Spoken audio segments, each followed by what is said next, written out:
Coming up on Kochie's Business Builders, we find out how to DIY your digital marketing, look at the glowing business behind the vivid light shows, and get some words of wisdom from the top dog at LinkedIn.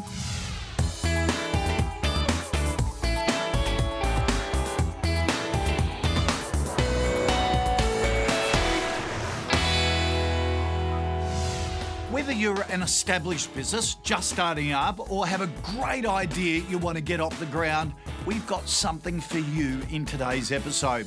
First up, we're down to Melbourne for a digital marketing lesson from the experts, and then up to Sydney to catch up with a booming lighting business started from scratch.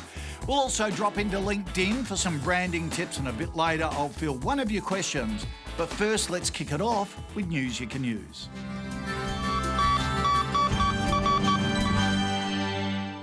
From trucks and cars to agricultural and commercial construction equipment, small business can't operate without the right tools. But rather than outlaying huge costs to purchase it, equipment finance means you get the assets you need without the upfront expense. With NAB committed to lending $1 billion a month to Australian business, equipment finance is an important part of that borrowing. Here's how it works. The asset acts as security and the length of finance is tailored so that you can match repayments to your seasonal cash flow. Plus, it's possible to finance up to 100% of the purchase price so that there's no sudden dent in your cash flow, which buys you breathing space to invest in other areas of your business.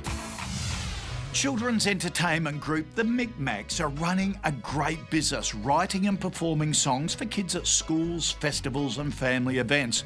However, with all their energy going into shows, there's not much room for digital marketing and social media.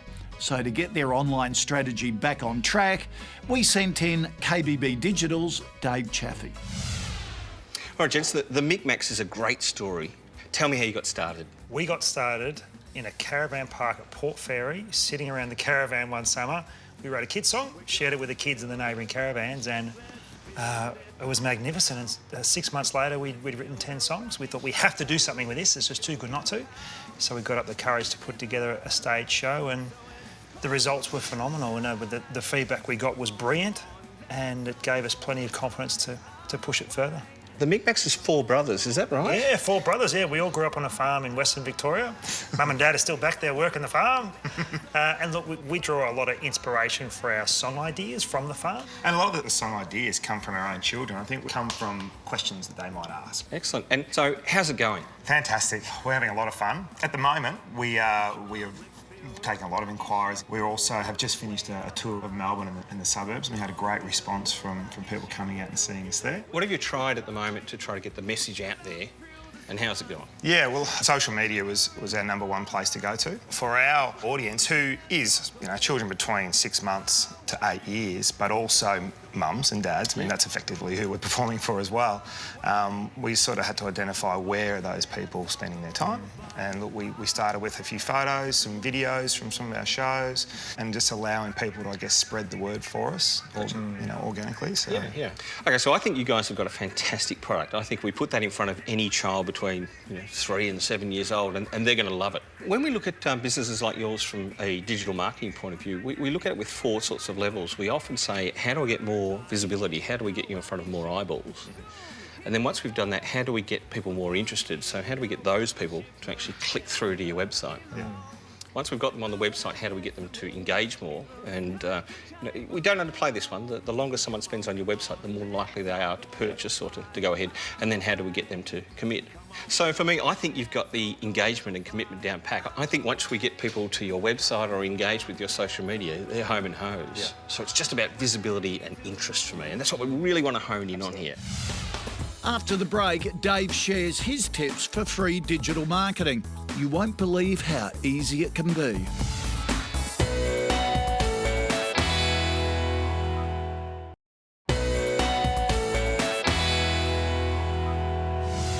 Before the break, we found out about the Micmacs and their marketing challenges. Now it's time for some actionable tips to take home. Have you guys looked at Facebook groups as an opportunity? We have, yeah. We connect with a lot of different groups. We develop a lot of relationships with groups who are in our market as well. And I think that's where your video content comes in, because video content shows up in social media just automatically these days, with a link ideally back to your website as well. Absolutely. Do you have a newsletter? We have an email subscription list that we... How big is that? We're nearing 1,000, and we offer incentives for people to obviously, subscribe to us. We release tickets to our shows and that kind of thing, and throw in a few free downloads off the website and things like that. So. That's brilliant. Yeah. And if you knew people's locations, you can target when you're going to be doing a concert in Sydney. Yeah. You can let those people know. There's lots of value too in adding video into your newsletter as well. People really love that sort of stuff because it gives them incentive to open up. In fact, we know that if you add video into a newsletter, the click-through rate increases dramatically. Yeah. In fact, if you add the word video just into the subject line of your email, the open rate increases by 19% is what I've heard recently. So remarkable. And what about blogging?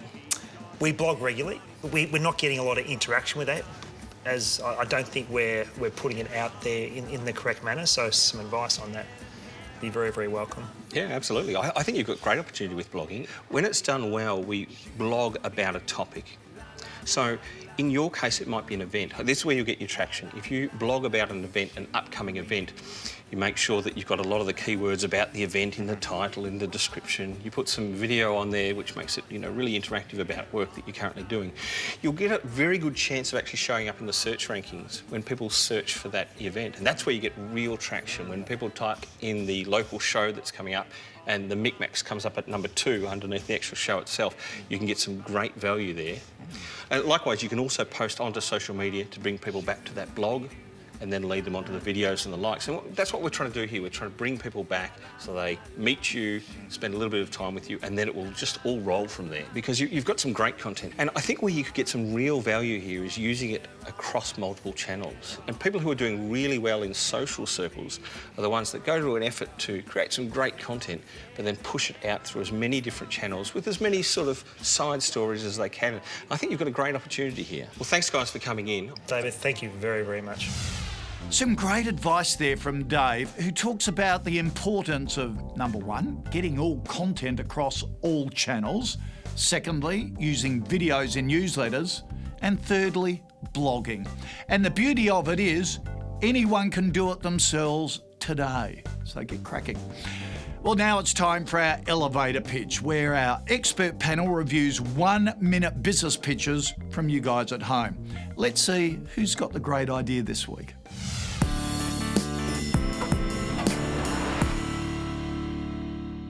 Now, welcome back to Elevator Pitch. This week we have an interesting entrepreneur who has submitted her pitch as she's looking for investors. Let's take a peek. Hi, I'm Ebony, founder of Catnapping Suburban Retreat, 2 of Melbourne's leading cat hotels. I look after cats when people are going away, moving house, or going through separations. We try and cater for everybody's needs. We've had people bring in picture frames, glass vases. We've had a lady called from Poland to talk to her cat. So I know my business model works. And in 4 years I've opened 2 locations, but my vision for the future is to be like a Boost Juice or a Flight Centre and have a cat napping in every major community around Melbourne and then of course around Australia.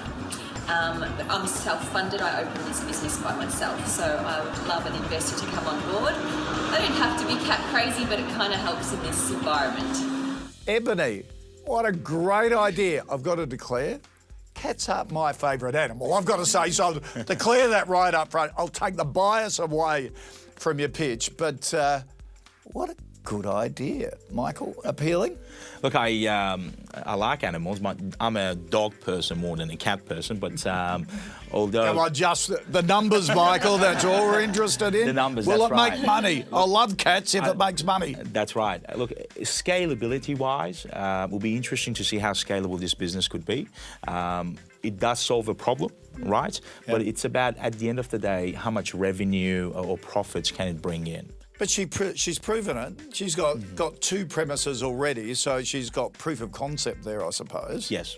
And you'd need to see the numbers, wouldn't you? Correct. The numbers are so important. Yeah. Anna? Off the cuff, it sounds like a great idea. I mean, she's already got a proven model in Melbourne, wants to scale to bigger cities like Sydney, and you've got lots of people in Australia who have pets. Doesn't have to be cats, for instance. Another thing about Australians is we love to go on holidays. So we need someone to look after that beloved pet while you're away on holiday. If you wanted to use tech, for instance, and have a camera on where your cat is. A webcam. A webcam, and you can, wherever you are in the world, go in there, have a look at what your cat's doing. I actually think it actually has legs, pardon the pun. Yeah. And Matt, from a startup point of view, retail sales figures, Bureau of Stats figures show, I think we're actually spending as much on our pets as we are on our kids almost these days. It is extra. It is the big growth area, along with healthcare, the big area in terms of what Australians are spending on. Yeah. So we're willing to put our dough there. Yeah, absolutely. I mean, well done, Ebony, for opening up 2 locations. What I would have liked to see is what are some other add-ons? Like, what are other services? Are people just paying for board, or can they purchase, you know, X, Y, Z on top of that? Grooming. In terms of, While they board, they get their shampoo and their clip and what else? Yeah, exactly. Whatever you do to a cat and a new collar and all that sort of exactly. stuff. Ebony, you're on a winner here. You need to have the proof of concept for the money side of things. Some great ideas from tech in terms of a webcam and also in presentation style from our startup genius here, Matt Beachy. So you're on a winner, Ebony. Let us know how you go. Coming up, we find out how 3200 Lighting secured one of the best gigs in Sydney, the iconic Vivid Light shows. Plus, LinkedIn share their secrets to success. You won't want to miss it.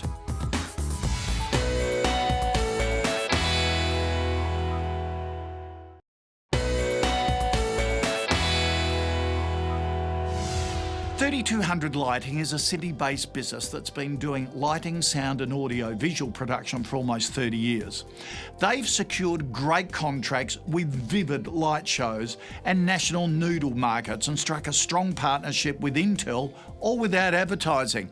To see what's behind their success, we caught up with Chief Executive Ian Reid, whose can-do attitude proves nothing's off limits.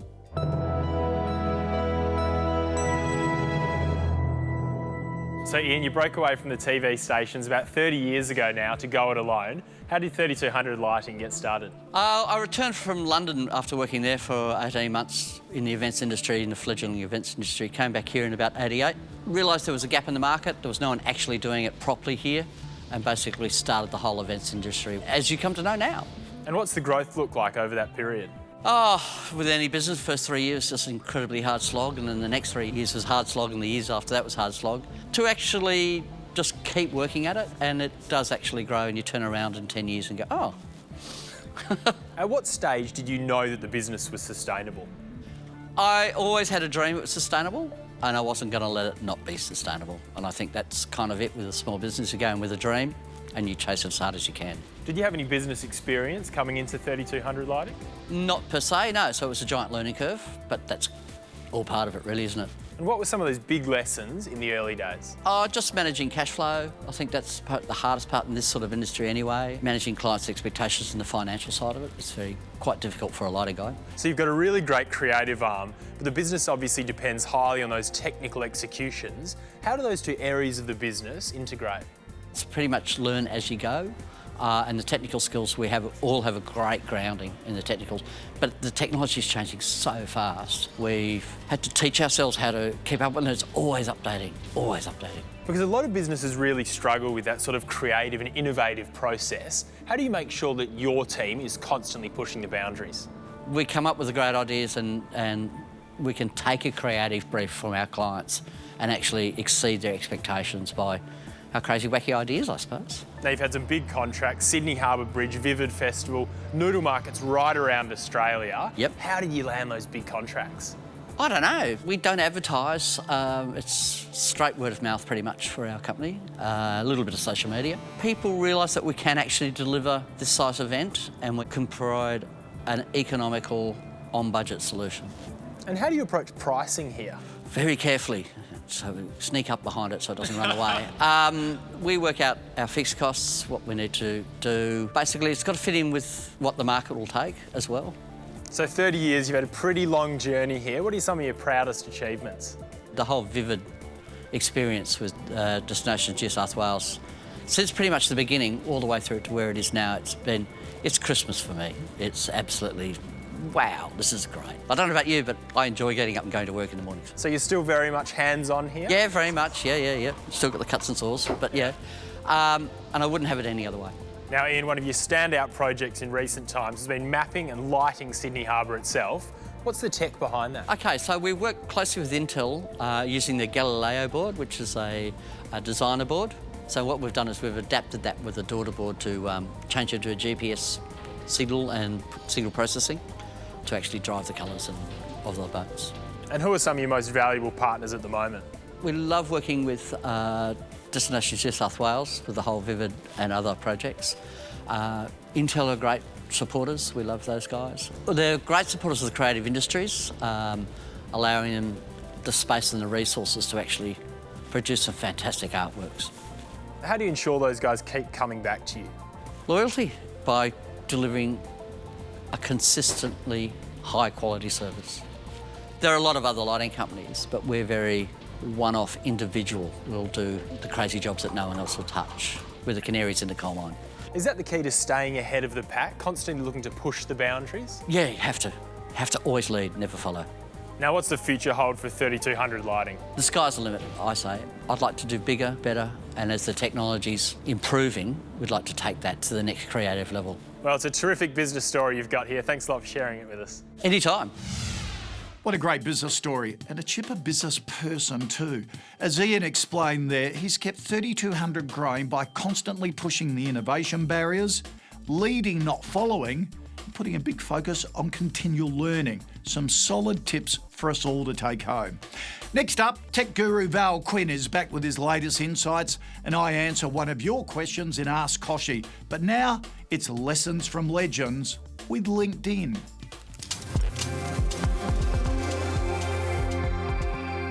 I thought I would just give some thinking on what our members are doing on LinkedIn today and how to maximize advantage of the platform. First and foremost is the development of a great profile on LinkedIn. And that's done first and foremost by putting a professional looking photograph of yourself on your LinkedIn profile, a photo that represents you in the best possible professional light. Then one can go on to getting some recommendations and endorsements from colleagues and other people you've worked with through your career. One can also go and add multimedia, maybe a video, for example, on your profile, which adds another dimension to you. It could be showing you at a public forum, doing a keynote, or speaking somewhere. Once you've got your profile developed, you can then start doing status updates and interacting on the platform and distributing content, reading content, and showing yourself as a thought leader. And importantly, starting to develop really, really rich connections. Quality over quantity, develop those connections on LinkedIn that are really going to enhance your career and people who can help you do something in your current job or achieve something in a job you may aspire to be doing one day.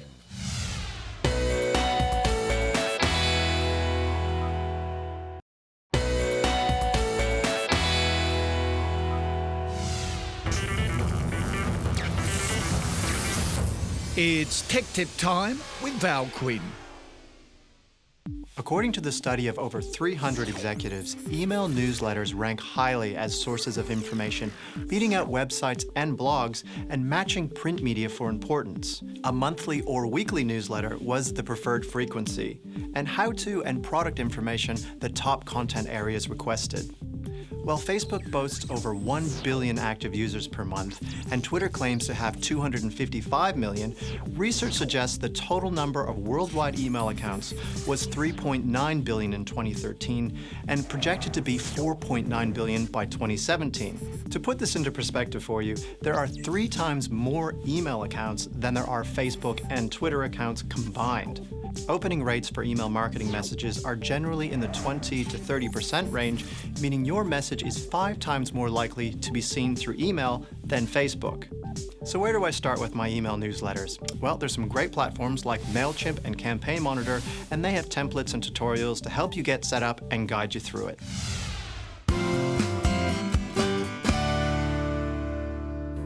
All right, time now for Ask Kochie, and Ron has asked us on Twitter, how can I increase the number of Facebook followers I have and turn them into paying customers? Look, building an online following isn't easy, and you're going to need a sound digital marketing strategy. It's all about creating a community on Facebook. So make sure the content you post on Facebook is relevant and regular. Share targeted posts that will resonate with your audience. Ask questions and create a dialogue, and respond quickly to feedback. And say something at the end of the post to inspire some action.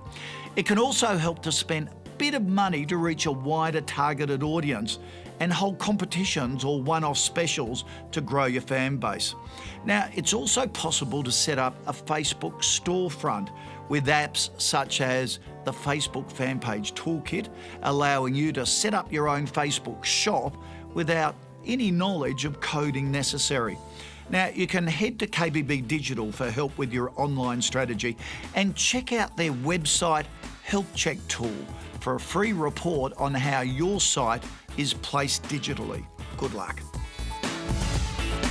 Coming up on next week's show, we look at how to generate great publicity, catch up with the hugely successful Thank You Group, and get some advice from the founder of Tough Mudder. I'm gonna need that.